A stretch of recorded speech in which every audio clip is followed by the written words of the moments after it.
하나님께서 우리에게 말씀하실 때 성경 말씀을 통하여서도 말씀하십니다. 또 환경을 통하여서도 말씀하시는데 저는 성가대의 찬양을 통해서 하나님께서 이렇게 말씀하시는구나, 그러한 깨달음을 얻습니다. 이번 주 한 이틀 전에 책장에 이렇게 책이 넘어져가지고 하나가 이렇게 툭 바닥에 떨어졌어요. 근데 보니까 제목이 소책자인데 영적인 의지예요.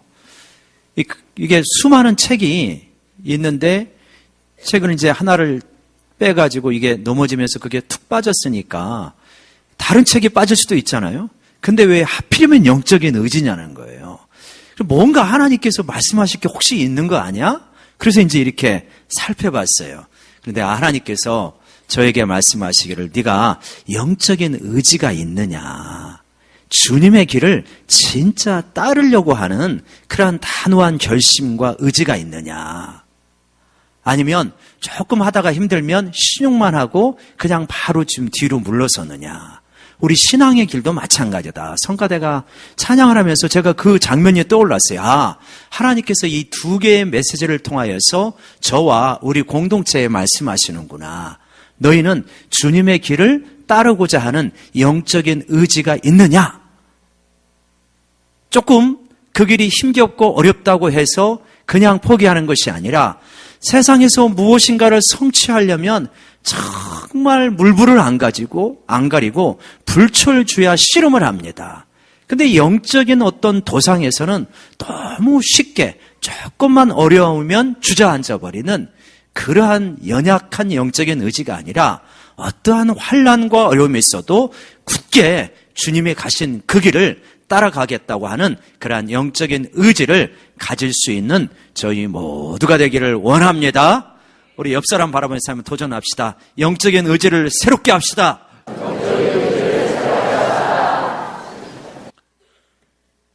지금은 사순절 기간인데 이때는 우리 영적인 의지를 새롭게 하는 기간입니다. 사순절이라고 하는 것은 부활절 이전의 40일을 가리켜요. 이때 우리는 예수님의 고난을 묵상하고 그 고난이 우리에게 가르쳐 주시는 여러 가지 의미들을 생각하고 회개와 참회에 힘쓰는 기간입니다. 이 사순절 기간에 우리가 여러 가지를 묵상할 수 있는데 요한복음 17장은 참 우리가 묵상하기 좋은 주제라, 이렇게 볼 수 있습니다. 요한복음 17장은 18장 앞에 있는데 18장 1절에 예수님께서 이 말씀과 기도를 하시고 떠나가서 그래서 붙잡히는 장면이 나옵니다. 그러니까 요한복음 17장은 예수님의 마지막 유언과 같은 것인데 이 17장 전체가 뭐냐면 기도문입니다. 그러니까 주님께서 드리신 기도예요. 주기도문은 주님께서 우리에게 가르쳐 주신 기도고 이 요한복음 17장은 주님께서 드리신 기도입니다. 그러니까 주님께서 마지막으로 드린 기도이니까 여기에 주님께서 성부 하나님께 드린 기도의 내용에 우리 가운데 이루어지기를 간절히 원하는 중요한 부분들이 있죠. 여러 가지 내용이 있는데 저는 이 가운데서 한 3가지 정도를 우리가 같이 묵상해 봤으면 좋겠다, 이런 마음을 갖게 되었습니다. 이 하나님 첫 번째 주제는 뭐냐면 우리 하나님 아버지께서 우리에게 무엇을 주시는가라고 하는 내용인데 우리 17장 2절의 말씀을 다시 한번 같이 읽어봅시다. 시작. 아버지께서 아들에게 주신 모든 사람에게 영생을 주게 하시려고 만민을 다스리는 권세를 아들에게 주셨음이로소이다. 화면 그냥 놔두시고요. 보면 아버지께서 아들에게 주신 모든 사람에게, 이때 모든 사람은 이 세상에 있는 모든 사람을 말하는 건 아닙니다. 사실 하나님은 이 세상에 있는 모든 사람을 구원하기를 원하셔요. 그러나 세상에서 떠나기를 원치 않는 사람들이 있습니다. 그런 사람은 이 모든 사람에 해당되지 않아요. 세상에서 떠나서 기꺼이 하나님 나라로 들어가기를 원하는 사람이 이 모든 사람에게 해당되는 거죠. 근데 하나님 아버지께서 성자 예수님 아들에게 주신 이 모든 사람에게 무엇을 주게 하시려고요? 영생을 주게 하시려고. 우리 하나님은 어떤 분이시냐? 하나님의 백성들에게 영생을 주시기를 기뻐하시는 분이 우리 하나님 아버지이신 것을 우리 찬양합시다. 정말 영원한 생명이라는 게 어떤 것입니까? 이게 대단한 거 아닙니까? 우리의 모든 관심사는 사실 이 세상에 꽂혀 있을 때가 많아요. 왜냐하면 이 세상을 살면서 힘든 일들이 많고 고통스러운 일들이 많으니까 물질 때문에 고통을 받는 분은 하나님 앞에 나와서 물질 문제가 해결되기를 원해요. 건강 때문에 힘겹다는 것이 너무 힘드니까 하나님 앞에 나와서 건강이 해결되기를 원해요. 인간관계 때문에 너무나 고통스러우니까 정말 이 관계에서 편안하고 자유롭기를 원해요. 그래서 우리의 주된 기도는 이 세상에 맞춰져 있을 때가 많습니다. 그런데 하나님은 우리에게 진짜 주기를 원하시는 것이 있다는 거예요. 이 세상의 문제를 해결받지 말아라, 그런 것이 아니라 진짜 너에게 중요한 것이 있다. 그건 뭐냐? 너에게 영원한 생명을 주신다는 거예요. 신적인 차원의 생명을 주신다는 겁니다. 여러분, 우리가 이 양적으로만 비교하면 영원이라는 차원과 우리가 살아가고 있는 한 70년, 80년, 길게 한 100년, 이거하고 비교하면 이 영원이라는 차원과 우리가 살아가는 기간은 얼마나 진짜 날카롭게 대조가 됩니까? 아무리 길게 살아도 우리가 90년, 100년인데 90년, 100년 되면 사실 우리가 그렇게 길게 산다 해도 어떨까 그런 생각이 들어요.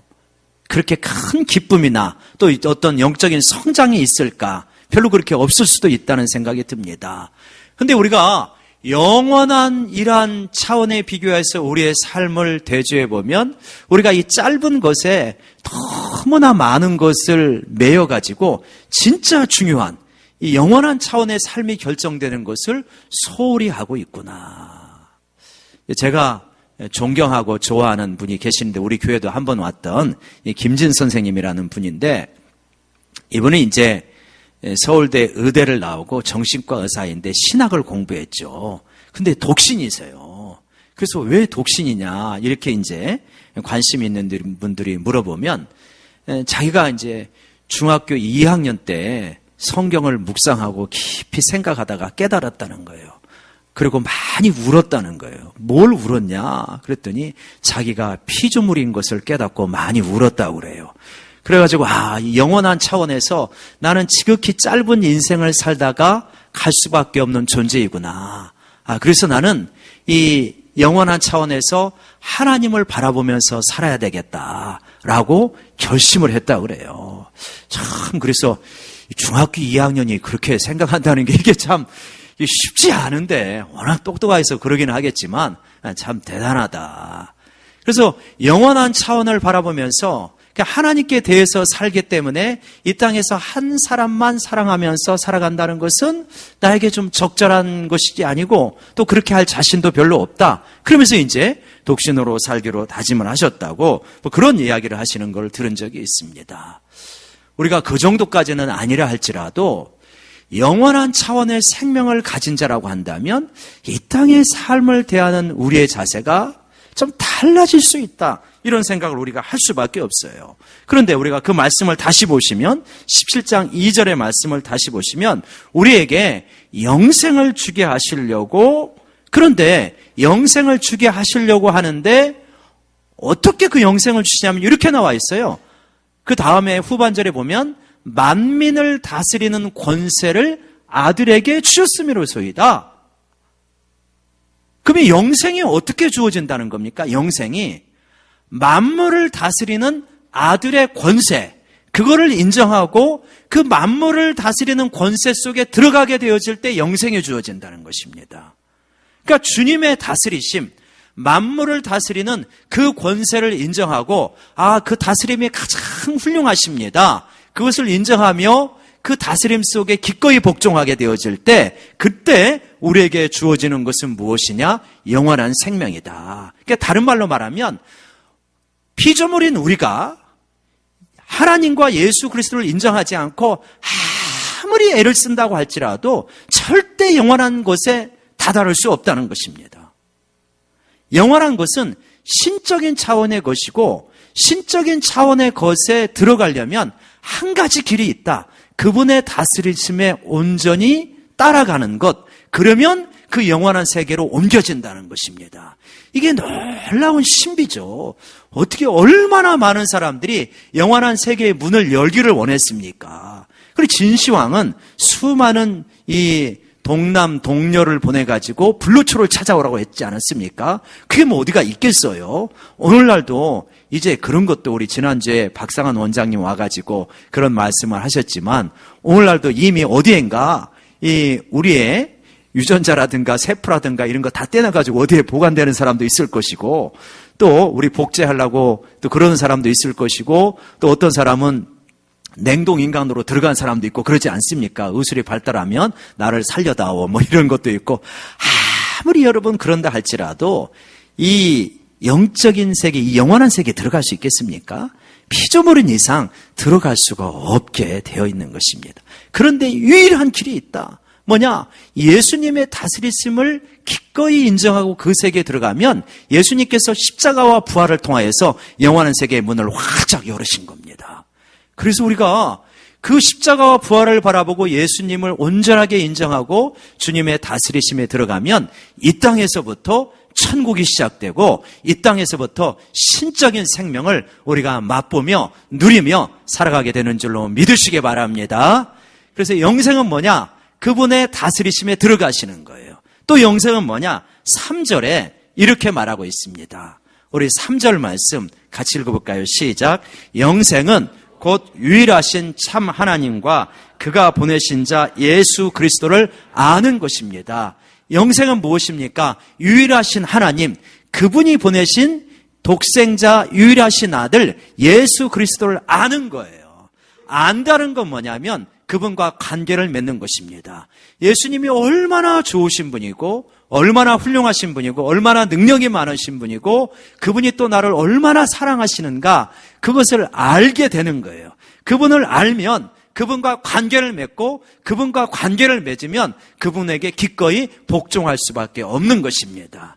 여기에 영생의 신비한 역사가 이루어지게 된다. 여러분, 하나님께서 우리에게 주고자 하시는 것, 그거는 뭡니까? 영원한 세계로 초청입니다. 그리고 그 영원한 세계에서 아버지와 성자 예수님이 가지고 있는 영원한 생명을 너희도 누리며 살아가라. 여러분, 그 영원한 생명을 다 누릴 수 있는 저희 모두가 되기를 원합니다. 두 번째로 이 영원한 생명을 주시는 그 예수님이 이제 이 땅을 떠나시는데 근데 우리는 어디에 있냐면 세상에 있습니다. 이 세상에 있는데 이 세상과 영원한 세계의 관계가 6절에 나와요. 우리 6절 말씀 같이 한번 읽을까요? 시작. 세상 중에서 내게 주신 사람들에게 내가 아버지의 이름을 나타내었나니 그들은 아버지의 것이었는데 내게 주셨으며 그들은 아버지의 말씀을 지켰나이다. 세상에 있고 영원한 세계인 하나님의 나라가 있습니다.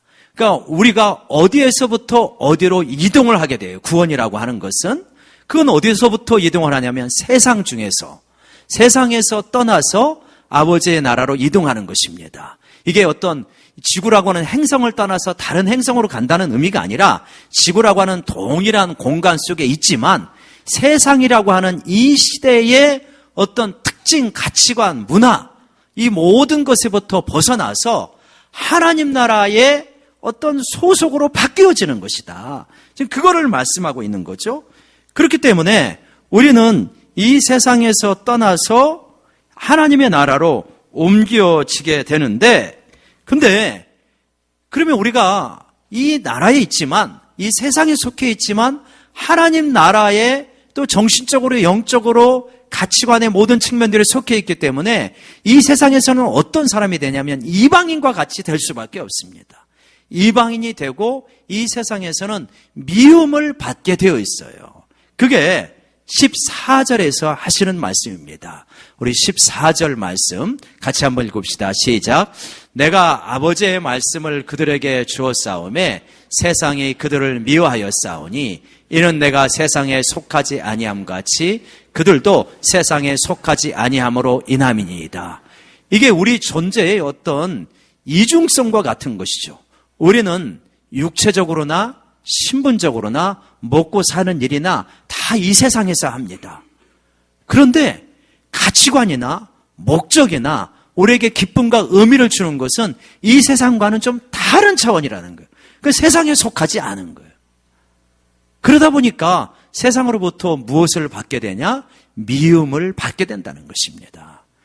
여러분, 내가 말씀대로 살려고 하고 하나님 나의 진실한 백성으로 살려고 하면 이 세상에서 때로는 왕따가 되기도 하고 소외감을 느끼기도 하고 미움을 받기도 한다. 그러할 때 왜 사람들이 나를 미워하지? 왜 그렇게 세상에서 내가 외롭지? 그렇게 할 필요가 없다.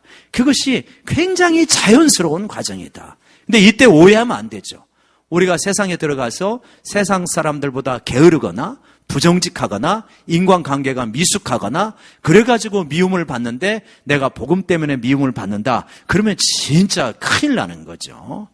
저는 이제 이곳에 연관해가지고 제가 이제 청년 때 서울에 있는 교회에서 부흥회 하는데 대전에 있는 교회 목사님이 오셔가지고 했던 그 일화가 생각이 나요. 제가 한두 번 말씀을 드렸는데 이 목사님이 이제 신방을 가야 되는데 이 자기 교회 집사님이 병원에 입원해 있어요. 근데 신방을 가야 되는데 정말 가기가 힘든 신방이라. 그럼 왜 그러냐? 이 집사님이 시장에 가서 고무신을 훔치다가 걸렸어요. 그래가지고 맞아가지고 갖고 병원에 입원해 있는 것입니다. 그럼 이런 신방을 가기는 가야 되는데 가가지고 뭐라고 위로할 말이 없는 거예요.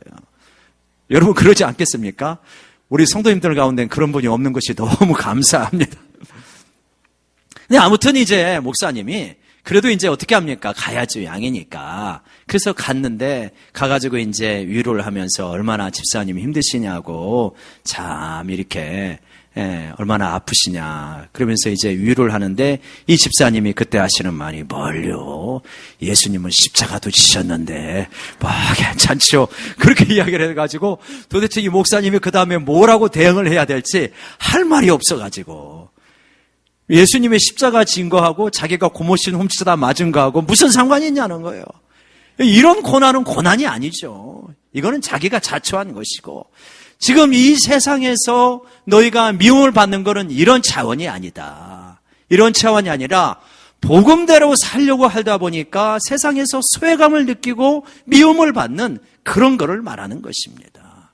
그러할 때 너희가 이상한 것으로 여기지 말아라 라고 하는 것입니다. 여러분 혹시 우리가 너무 이 세상 사람들을 따라가려고 급급해하는 것은 아닌가 하는 부분을 좀 잘 점검해 봤으면 좋겠어요. 이 세상 사람들과 뭔가 다른 방식 그런 마음으로 좀 살아가야 되는데 이 세상 사람들이 중시하는 여러 가지 가치관을 따라가지 못하여서 좀 너무 급급하고 힘들어하는 것은 아닌가. 뭐 적절한 예화인지는 아닐 수는 있겠습니다만 제가 이제 우리 에스라 총장님이었던 민경동 총장님 가정에 이제 한번 가게 되었는데 가가지고 놀랐습니다. 놀랐는 게 요새는 이제 웬만한 가정집이 LED 등으로 바꾸잖아요. 근데 그 집은 아직도 형광등이 굉장히 옛날 스타일의 형광등. 거기서 성경 공부도 하는데 상당히 침침한 이런 형광등이고 가구 같은 게 저희 집 가구도 별로 그렇게 오래되지 않은 오래된 것이고 별로 그렇게 새 것이 아닌데 저희 집 가구보다 훨씬 좀 못한 것 같은 그런 거를 쓰시더라고요. 그분은 굉장히 큰 국영기업체의 자산공사의 부사장까지 했던 분이니까 굉장히 연봉도 셌던 분인데 그렇게 살아가시는 거예요.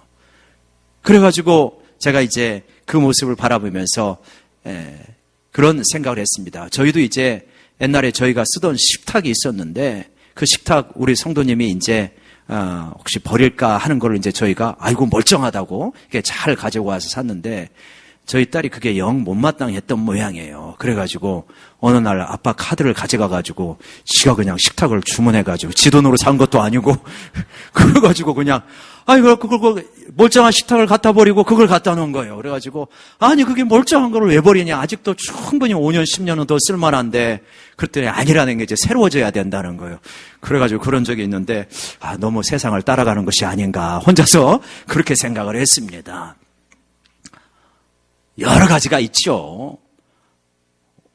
뭐 먹는 거, 입는 거, 자녀 교육하는 거, 완전한 해답을 우리가 갖고 있지는 않지만 이 세상에 너무 속하여 가지고 이 세상 방식으로 살아가려고 한다면 우리가 진짜 영원한 나라에 속한 사람인가? 이거 질문을 던져야 됩니다. 그래서 때로는 이 세상 사람들이 우리를 이해를 못하고 왜 그렇게 사는지 모르겠다. 왜 그렇게 수입이 많이 보장되는 길을 안 가고 저 길을 가는지, 왜 그렇게 신분이 얼마든지 올라갈 수 있는데도 불구하고 그 길을 가는지, 왜 그렇게 불편하게 사는지 그걸 좀 잘 이해하지 못하겠다. 이런 식의 어떤 평판을 받는 것이 이상한 것이 아니라 그것이 어쩌면 정상적인 그리스도인의 모습일 수 있다라고 하는 걸 말씀하고 있는 거죠. 우리가 뭐 회사 같은 데서 아주 강직하게 행하고 또 술 같은 것도 전혀 입에 대지 않고 그냥 FM대로 살아가면 간혹 부러운 분들이 있지 않습니까? 야, 이 사람아, 나도 교회 가면 안수 집사야. 뭐 너만 그렇게 유별나게 믿냐? 그런 소리 하시는 분이 있을 거예요. 그런 사람들은 뭡니까? 당신은 안수 집사인지 모르지만 아직은 세상에 속해 있는 것 같습니다. 우리가 조심스럽게 이렇게 생각할 수 있는 거죠. 자, 이러한 가운데 외로움을 느끼지만, 때로는 소외감을 느끼지만, 그러한 우리들에게 예수님께서 무엇이라고 말씀하시냐면 요한복음 16장 33절에서 이렇게 말씀하시는 겁니다. 요한복음 16장 33절 말씀 우리 같이 읽어보실까요? 시작. 이것을 너희에게 이르는 것은 너희로 내 안에서 평안을 누리게 함이라. 세상에서는 너희가 환난을 당하나 담대하라. 내가 세상을 이겼노라. 담대하라. 내가 세상을 이겼노라. 너희가 세상에서는 환난을 당할 것이다. 나도 환난을 당하였는데 내가 환난을 이겼지 않느냐. 그리고 부활하여서 너희와 계속하여서 함께 있다. 그러니 담대하라. 여러분, 담대할 수 있는 저희 모두가 되기를 원합니다. 그러면서 저희가 이 세상에 속한 욕심을 조금 버릴 수 있는 그러한 저희가 되도록 좀 결단하고 기도했으면 좋겠습니다. 여러분, 우리 찬송가 149장 한번 보실까요? 우리가 이 사순절 기간에 또 다음 주간은 이제 고난 주간인데 주님의 십자가를 생각하면서 우리가, 저는 말씀을 묵상하면서 이 찬송이 계속해서 제 입에서 흥얼거리게 되는 거예요. 한번 같이 반주 없이 우리의 육성으로 한번 기도했으면 좋겠습니다. 육성으로 같이 불러봤으면 좋겠습니다. 주달려 죽은 십자가, 우리가 생각할 때 세상에 속한 욕심을 헛된 줄 알고 버리네. 같이 찬양합니다. 주 달려 죽은 십자가, 우리가 생각할 때에 세상에 속한 욕심을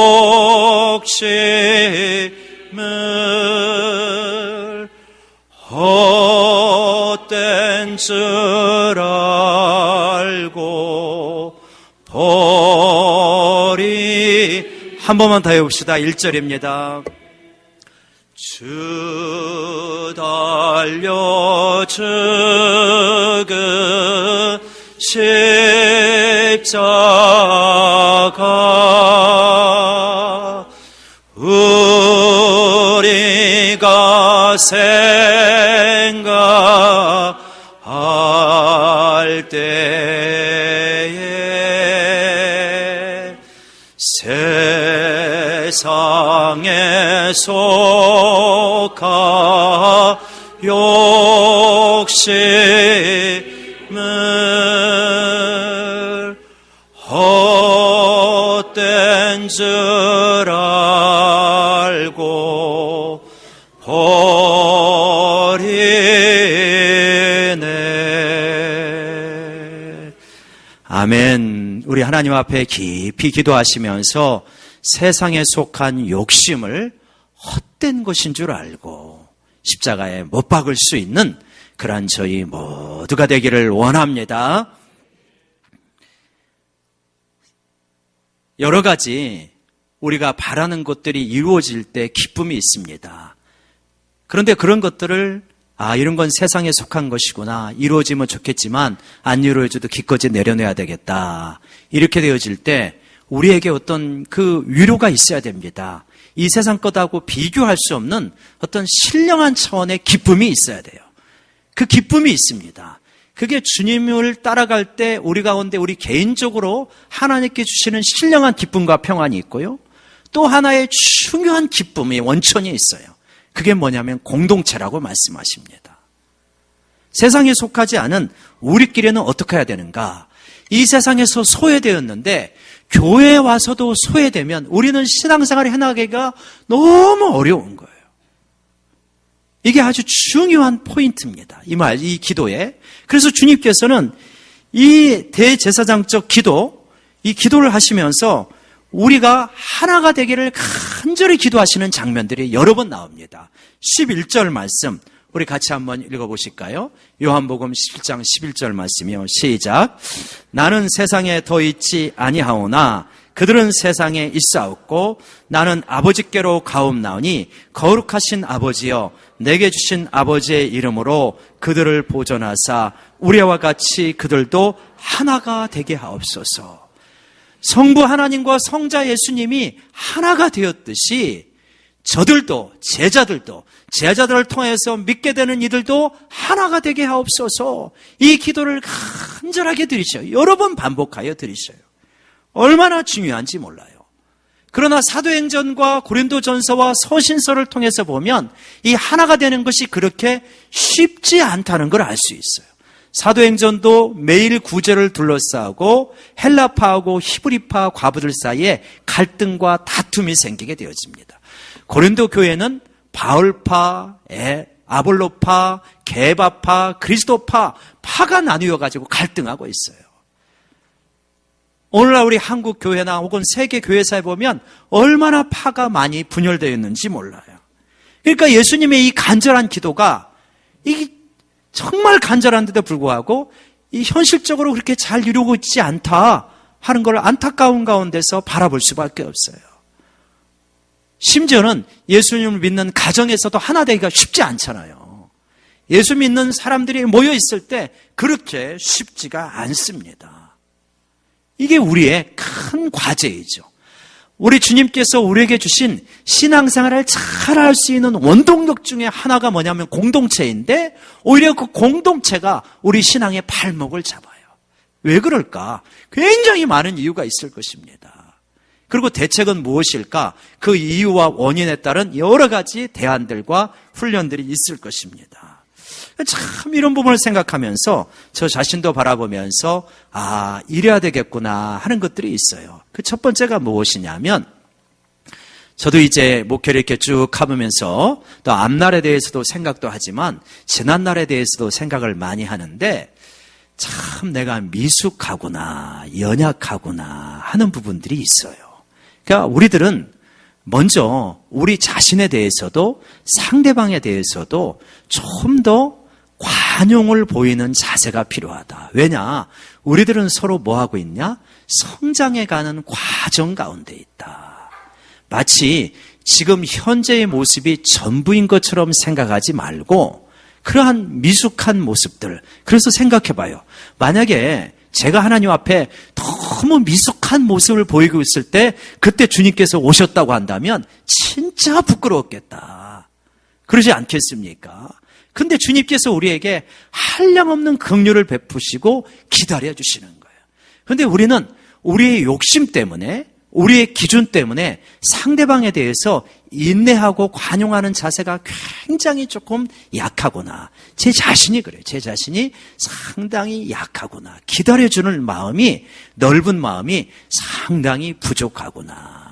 그래서 우리가 우리 자신에 대해서 또 곁에 있는 지체에 대해서 기다려주고 인내하고 포용할 수 있는 그 마음을 우리가 계속해서 가져갈 수 있도록 훈련하고 기도하시기를 원합니다. 일단 가장 기본적으로 이런 부분이 필요한 것 같아요. 우리 옆 사람 바라보면서 당신이 잘할 때까지 기다려보겠습니다. 시작. 그러시면 안 돼요. 어느 세월에. 일단 우리가 우리 자신에 대해서 기다려줘야 돼요. 하나님도 기다려주시잖아요. 우리같이 부족한 사람을 기다려주셔요. 우리는 우리 자신을 굉장히 잘 기다려주는데 근데 옆에 사람에 대해서는 못 기다려줘요. 우리는 우리 스스로 많이 노력하는 것 같거든요. 옆에 사람은 노력 안 하는 것 같거든요. 근데 옆에 있는 지체도 영혼의 분투를 벌이고 있다는 것을 우리가 인정해야 됩니다. 그리고 하나님께서 이끌어 가시고 계시다. 우리가 관용의 마음, 기다려주는 마음이 필요하다고 말했습니다. 또 하나 중요한 것은 뭐냐면 자기 부인의 자세. 역시 이 모든 복음의 길의 핵심은 십자가와 부활이 있습니다. 아무든지 나를 따라오거든 자기를 부인하고 자기를 부인하는 자세가 있게 되어질 때 하나됨을 이루어갑니다. 서로가 자기를 계속해서 주장한다면 어떻게 하나가 될 수 있겠습니까? 저는 이제 지난주에 그런 말씀을 드렸잖아요. 노예에서 이렇게 임원하라고 연락이 왔다. 그래서 내가 고민이고 하나님께 묻고 있다. 그런 말씀을 드리지 않았습니까? 그리고 교구장님들하고도 한번 이야기를 나누어보고 그러는 가운데 제가 이제 하나님의 응답을 받았어요. 아직은 아니다. 우리 성도님들에게 그렇게 높아지지 말라고, 자기를 부인하고 높아지지 말라고 그렇게 여러 번 강조했는데 아직 이 진리가 우리 공동체 가운데 현실화가 되고 있지 않은데 내가 그렇게 말씀을 하고 설교를 해놓고 그게 뭐 높아지는 길은 아니고 그런 것보다는 봉사하는 면이 많이 있을 수 있겠지만 그래도 일부분 그것이 있으니까 내가 그 길을 가지 않아야 되겠다라고 생각을 하고 그리고 이제 연락을 드려가지고 이러이러한 마음 때문에 어렵습니다. 이렇게 말씀을 드렸더니 이제 알았습니다 하고 이제 그러고 있는 거예요. 그래가지고 이제 당장 내일이 노회인데 가가지고 막상 또 나오라고 하면 또 참 이게 난감할 것 같아가지고 주저 하다가 어제 이제 전화를 했어요. 전화를 해가지고 어떻게 됐습니까? 혹시 후보자가 구했습니까? 했더니 너무 어렵게 구했다는. 그럼 밑에 순서대로 내려가다가 한참 밑에 있는 사람을 구하게 되었는데 박 목사님 이제 이렇게 그때 밑에 내려가니까 분위기가 영 좀 이상하다고 그러는 거예요. 그래가지고, 아이고, 감사합니다. 이제 어떻게 노예를 살짝 도망갈까. 그러다가 이제 답이 주어져가지고 감사했는데, 그것이 뭐 그렇게 엄청난 자기 부인의 길은 아니겠지만, 그러나, 아무튼 높아지려고 하는 자세, 자기를 주장하려고 하는 자세는 굉장히 복음적인 것이 아니고, 이러한 것들 때문에 하나가 되기가 굉장히 어렵다. 그래서 서로에 대해서 관용적인 것과 또 나 자신에 대해서 자기를 부인하고 그냥 주님의 뜻을 중심으로 하나가 되려고 애를 쓰는 이 씨름의 과정이 있게 되어질 때 비로소 우리가 하나가 되어질 수 있다라고 하는 걸 깨닫습니다. 또 그 외에도 여러 가지가 있겠지만 마지막으로 한 가지만 제가 더 묵상한 것은 뭐냐면 우리가 누군가 어떤 이야기를 하고 말을 하게 될 때 표면적으로 드러나는 이야기, 이면의 동기를 잘 볼 수 있어야 된다. 많은 사람들의 관계가 어그러지는 이유 중에 하나는 뭐냐면 때로는 말을 좀 더 세련되게 부드럽게 잘해도 좋잖아요. 근데 그렇지 못한 경우들이 더 많지 않습니까? 그런데 그 말하고 대하는 태도, 이면의 동기를 볼 수 있는 기도 가운데 그거를 보는 훈련이 굉장히 필요하구나. 그냥 저 사람 말하고 나면 기분 나빠. 그냥 기분 나쁜 대로 그대로 있는 것이 아니라 진짜 그 이면의 동기가 뭐냐. 그 이면의 동기가 사랑이고 아낌이고 그리고 하나님을 향한 중심이 있느냐. 아니면 진정으로 무시하고 비난하고 또 이렇게 미워하고 그러는 거냐. 그 이면의 동기가 미움과 무시와 멸시와 분파와 그런 거라면 좋게 대할 수 없겠죠. 싸우거나 대적하거나 멀리해야 되겠죠. 그러나 기분 나쁘게 말을 한다 할지라도 그 이면의 동기가 우리 공동체를 사랑하고 아끼고 서로 잘 되고자 하는 것이라고 한다면 그거를 받아들일 수 있는 훈련, 그 중요한 자기 부인의 훈련이 우리에게 꼭 필요하다. 그거를 통하여서 하나가 되어진다. 우리가 어린아이가 미숙한 까닭은 무엇이냐면 무엇입니까? 바로 그것이죠. 표면에만 집중한다는 거예요. 엄마가 야단을 칠 때 그 그 야단치는 이면에 있는 자신을 향한 사랑과 자신이 잘 되기를 원하는 마음을 어린아이는 볼 수가 없어요. 어른들도 마찬가지다. 어른이지만 미숙한 사람은 뭐냐면, 정신적으로 미숙하고 아직 성장이 덜 된 경우는 표면에만 너무 집착하는 거예요. 표면의 이야기만. 그 이면의 동기를 바라볼 수 있는 마음의 여유가 없는 거예요. 마음이 잘 안 생기는 거예요. 머리로는 혹 인정이 된다 할지라도 감정적으로는 기분이 나쁜 거에 늘 집착해 살아가는 것입니다. 이렇게 되면은 가정도 그렇고 공동체도 그렇고 하나가 되기가 상당히 어려운 그러한 것이다. 이거는 어떤 깊은 성찰과 또 훈련이 필요한 측면이다. 이렇게 말할 수 있겠습니다. 아무튼 여러 가지가 길이 있겠지만 제가 생각했던 한 그 3가지 정도의 팁이 있습니다. 여러분, 오늘 우리가 사순절 기간을 보내고 있는데 우리 주님은 이 대제사장 기도를 통하여서 여러 가지를 말씀하시지만 3가지를 생각해 보겠습니다. 첫 번째는 뭐냐면 우리 하나님께서 우리에게 우리 주 예수 그리스도의 다스림을 통하여서 영생을 주기를 그렇게 원하신다는 겁니다. 신적인 차원으로 우리를 부르신다는 거예요. 그 영원한 이 세계에서 너와 내가 함께 살아가자고 이 엄청난 초청을 하십니다. 얼마나 대단합니까? 그런데 현실적으로는 이 땅에서 우리가 세상의 것들을 버리는 과정으로 나타납니다. 이 가운데 우리는 소외도 경험하고 외로움도 경험하고 왕따도 경험하고 심지어는 미움까지도 경험하게 되어집니다. 그러나 이때 우리는 뭐냐? 담대하라. 내가 너와 함께 하노라고 하는 주님의 말씀을 붙잡게 되어주는 줄로 믿습니다. 또 이러한 우리의 신앙생활을 힘겨운 가운데서도 계속해서 나갈 수 있는 것은 하나님이 우리에게 주시는 평안과 또 우리의 소중한 공동체입니다. 믿음의 공동체, 진실한 신앙적 교제 가운데 있게 되어질 때 우리는 영원한 하나님 나라를 사모하면서 나아가게 되는 것입니다. 그거를 위하여서 예수님은 우리에게 우리 앞에서 고난의 길을 겪으면서 영생을 주시고 신령한 공동체를 주시고 그리고 우리에게 참다운 믿음의 세계를 열어주신 줄로 믿습니다. 그 세계를 걸어가는 저희 모두가 되기를 원합니다.